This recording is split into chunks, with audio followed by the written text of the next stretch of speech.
Final seconds now being counted on the Ohio River for the 75th running of the Gold Cup.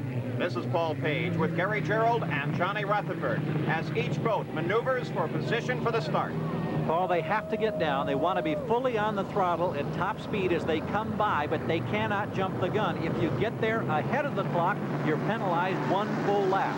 The run for the line now. Hanauer has dropped back just a bit as Crumpfield appears to be making a perfect attempt at the start. The clock closing. They come to the line, and Crumpfield comes right on the mark. And we're racing with 6 laps to go in the Gold Cup. Crumpfield has to be one of the best starters in the business. This guy gets, look at that. Look at that. The boat leaping in the air, jumping.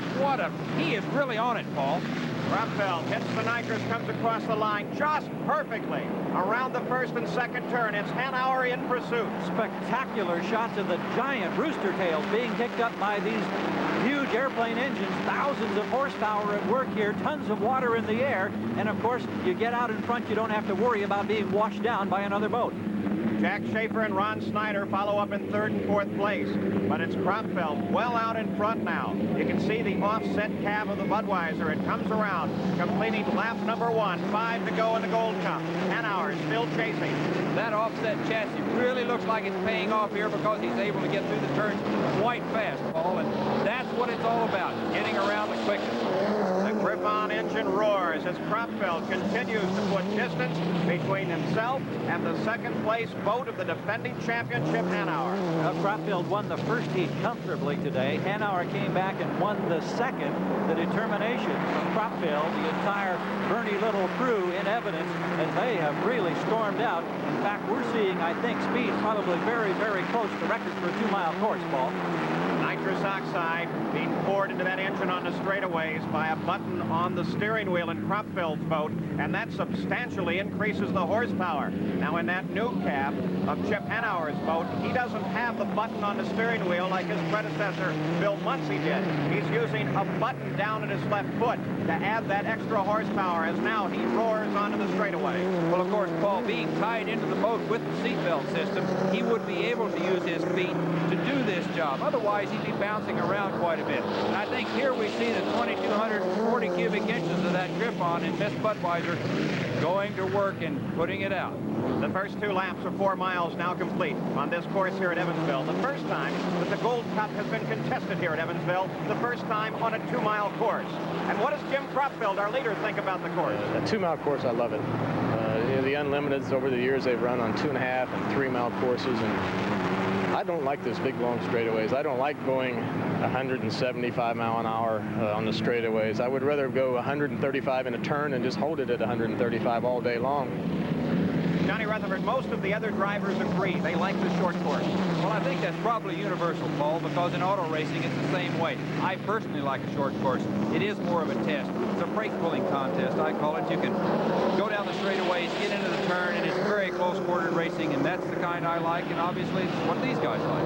Well, Crumpfield, this Bud working perfectly today. Look at the distance between the lead boat and this, the second-place boat of Chip Hanauer, the defending champion. It's hard to believe, Paul, that Crumpfield is actually a rookie. This is his first Gold Cup race. The first lap speed we have now, better than 129 miles per hour.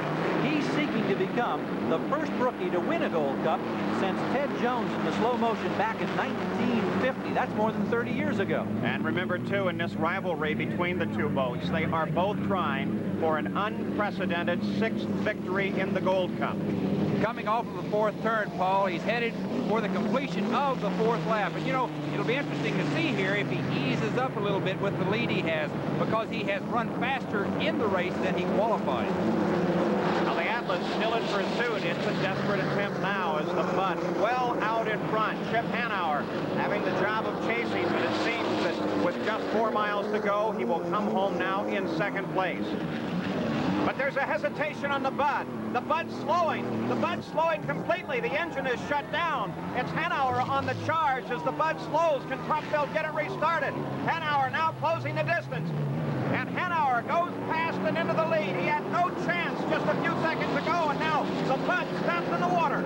A dramatic turn of events now as Chip Hanauer in the Atlas is looking at a possible second consecutive Gold Cup win. No sign of engine life yet down there with Kraftfeld and the Bud. It still rides in the water. The rest of the field roaring by. We don't know if it was an engine failure, perhaps accounted by the extreme high temperatures here today, or just what went wrong. But Chip Hanauer is the brand new leader with just over a lap to go.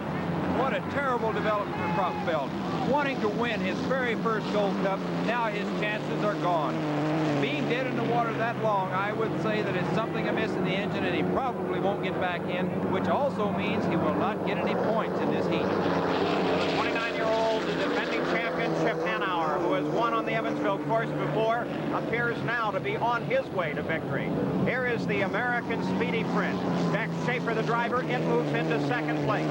And moving up to take over the number 3 spot, here's the Squire. Remember, that's the heaviest boat in the competition. Earl Hall, the rookie driver from Virginia, now in that 3rd position. They're chasing Hanauer. There's Jack Schaefer, and right behind him, Earl Hall, the 1982 7-liter champion in pursuit. A battle for second place as the Squire tries to catch up. But this boat well out in front as Chip Hanauer, at 29 years old, the senior man in the sport, appears well on his way to his 2nd Gold Cup in a row, and the first time a boat has completed 6 Gold Cup championships.